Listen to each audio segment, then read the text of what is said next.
স্বাগতম জানাইছো মই হিমাক্ষী। ৰাজ্যজুৰি যেহেতু গোমাংসৰ প্ৰতিক্ৰিয়া চলি আছে তাৰ মাজতে মুখ্যমন্ত্ৰী ডক্টৰ হিমন্ত বিশ্ব শৰ্মাই পুনৰ মন্তব্য কৰিছে গাহৰি মাংস সন্দৰ্ভত। অসমত বন্ধ নহয় গাহৰি আৰু গাহৰিৰ বৃহৎ বজাৰ আছে বুলি মুখ্যমন্ত্ৰী ডক্টৰ হিমন্ত বিশ্ব শৰ্মাই উল্লেখ কৰিছে। অসমত বৃহৎ বজাৰ আছে, তাৰ পিছতো কিন্তু বহিৰাজ্যৰ পৰা অসমলৈ গাহৰি আনিব লগা পৰিস্থিতিৰ সৃষ্টি হয়। গতিকে অসমত আমদানি বন্ধ কৰিব লাগে বুলি উল্লেখ কৰিছে মুখ্যমন্ত্ৰী ডক্টৰ হিমন্ত বিশ্ব শৰ্মাই। তেওঁ ইয়াকো উল্লেখ কৰিছে যে দুগ্ধ গাহৰি আৰু কণীৰ ক্ষেত্ৰত অসম আত্মনিৰ্ভৰশীল হ'ব লাগে, ব্যৱসায় বৃদ্ধি কৰিব লাগে গাহৰিৰ ক্ষেত্ৰত। মুখ্যমন্ত্ৰী ডক্টৰ হিমন্ত বিশ্ব শৰ্মাই কেইবাটাও মন্তব্য কৰিছে গাহৰি সন্দৰ্ভত। গতিকে কি আছে মন্তব্যত সবিশেষ তথ্য দিয়াৰ চেষ্টা কৰিছো।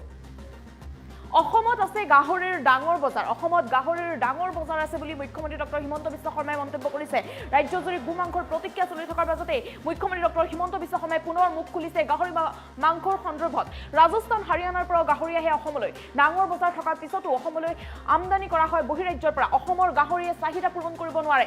গাহৰি দুগ্ধ কণীৰ ক্ষেত্ৰত আত্মনিৰ্ভৰশীল হ'ব লাগিব অসম। এই মন্তব্য মুখ্যমন্ত্ৰী ডক্টৰ হিমন্ত বিশ্ব শৰ্মাই মন্তব্য কৰিছে।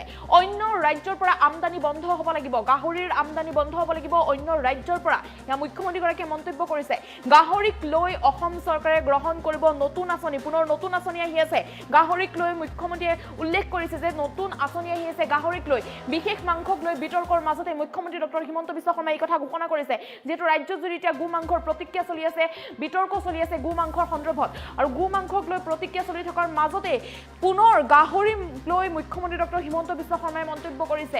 গাহৰি পালকলৈ চৰকাৰৰ বৃহৎ পৰিকল্পনা, শীঘ্ৰে নতুন আঁচনি আহি আছে গাহৰি পালকসকলৰ বাবে, শীঘ্ৰে নতুন আঁচনি বুলি আহি আছে বুলি মুখ্যমন্ত্ৰী ডক্টৰ হিমন্ত বিশ্ব শৰ্মাই উল্লেখ কৰিছে যে অসমৰ গাহৰিয়ে চাহিদা পূৰণ কৰিব পৰা নাই। গাহৰিৰ দুগ্ধ কণীৰ ক্ষেত্ৰত আত্মনিৰ্ভৰশীল হ'ব লাগিব, অসম আত্মনিৰ্ভৰশীল হ'ব লাগিব গাহৰিৰ দুগ্ধ কণীৰ ক্ষেত্ৰত।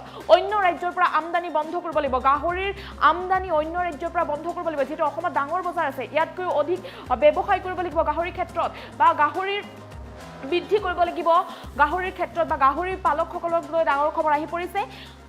বিশেষ মাংসক লৈ বিতৰ্ক চলি থকাৰ মাজতে মুখ্যমন্ত্ৰী ডক্টৰ হিমন্ত বিশ্ব শৰ্মাই এই মন্তব্য কৰিছে। মুখ্যমন্ত্ৰীগৰাকীয়ে উল্লেখ কৰিছে যে অসমত ডাঙৰ বজাৰ আছে, গাহৰিৰ অসমত ডাঙৰ বজাৰ আছে, কিন্তু অসমত ডাঙৰ বজাৰ থকাৰ পিছতো ৰাজস্থান হাৰিয়ানাৰ পৰা বহু গাহৰি অসমলৈ আনি থকা হৈছে, বা অসমলৈ অনা হয়, ৰাজস্থানৰ পৰা অনা হয়, হাৰিয়ানাৰ পৰাও অনা হয়।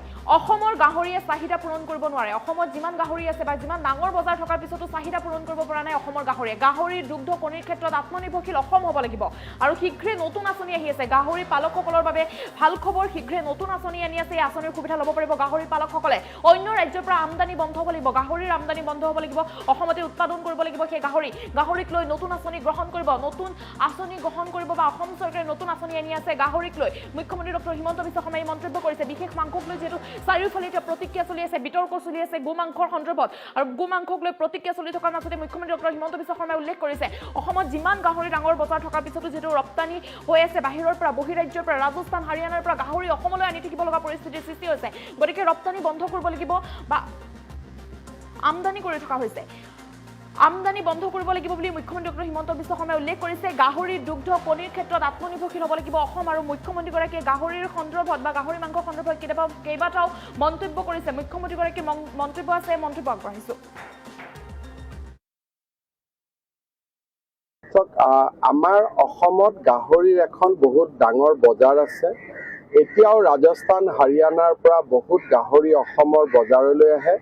আমি চেষ্টা কৰিছোঁ যেনেকৈ মাছৰ ক্ষেত্ৰত আমি আত্মনিৰ্ভৰশীল হ'ব পাৰিছোঁ, আমি যাতে অহা এবছৰ দুবছৰৰ ভিতৰত গাহৰি আৰু দুগ্ধৰ ওপৰত যাতে আমি গাখীৰৰ ক্ষেত্ৰত আৰু কণীৰ ক্ষেত্ৰত আমি যাতে আত্মনিৰ্ভৰশীল হ'ব পাৰোঁ। আমাৰ অসমত গাহৰিৰ এখন বহুত ডাঙৰ বজাৰ আছে। এতিয়াও ৰাজস্থান হাৰিয়ানাৰ পৰা বহুত গাহৰি অসমৰ বজাৰলৈ আহে।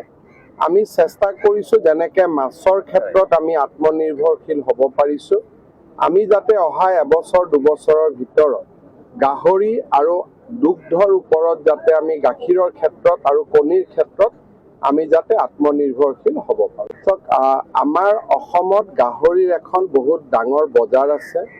এতিয়াও ৰাজস্থান হাৰিয়ানাৰ পৰা বহুত গাহৰি অসমৰ বজাৰলৈ আহে। আমি চেষ্টা কৰিছোঁ যেনেকৈ মাছৰ ক্ষেত্ৰত আমি আত্মনিৰ্ভৰশীল হ'ব পাৰিছোঁ, আমি যাতে অহা এবছৰ দুবছৰৰ ভিতৰত গাহৰি আৰু দুগ্ধৰ ওপৰত যাতে আমি গাখীৰৰ ক্ষেত্ৰত আৰু কণীৰ ক্ষেত্ৰত আমি যাতে আত্মনিৰ্ভৰশীল হ'ব পাৰোঁ। আমাৰ অসমত গাহৰিৰ এখন বহুত ডাঙৰ বজাৰ আছে। এতিয়াও ৰাজস্থান হাৰিয়ানাৰ পৰা বহুত গাহৰি অসমৰ বজাৰলৈ আহে।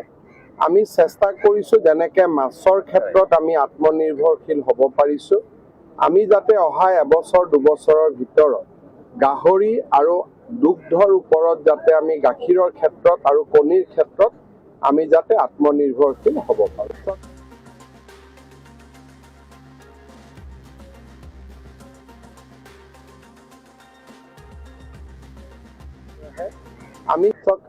আমাৰ অসমত গাহৰিৰ এখন বহুত ডাঙৰ বজাৰ আছে।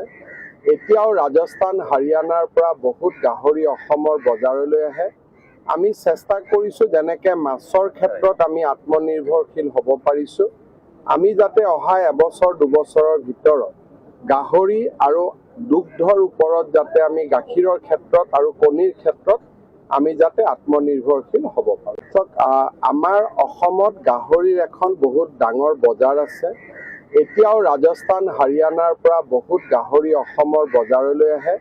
আমি চেষ্টা কৰিছোঁ যেনেকৈ মাছৰ ক্ষেত্ৰত আমি আত্মনিৰ্ভৰশীল হ'ব পাৰিছোঁ, আমি যাতে অহা এবছৰ দুবছৰৰ ভিতৰত গাহৰি আৰু দুগ্ধৰ ওপৰত যাতে আমি গাখীৰৰ ক্ষেত্ৰত আৰু কণীৰ ক্ষেত্ৰত আমি যাতে আত্মনিৰ্ভৰশীল হ'ব পাৰোঁ। আমাৰ অসমত গাহৰিৰ এখন বহুত ডাঙৰ বজাৰ আছে।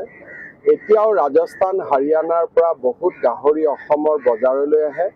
আমি চেষ্টা কৰিছোঁ যেনেকৈ মাছৰ ক্ষেত্ৰত আমি আত্মনিৰ্ভৰশীল হ'ব পাৰিছোঁ, আমি যাতে অহা এবছৰ দুবছৰৰ ভিতৰত গাহৰি আৰু দুগ্ধৰ ওপৰত যাতে আমি গাখীৰৰ ক্ষেত্ৰত আৰু কণীৰ ক্ষেত্ৰত আমি যাতে আত্মনিৰ্ভৰশীল হ'ব পাৰোঁ।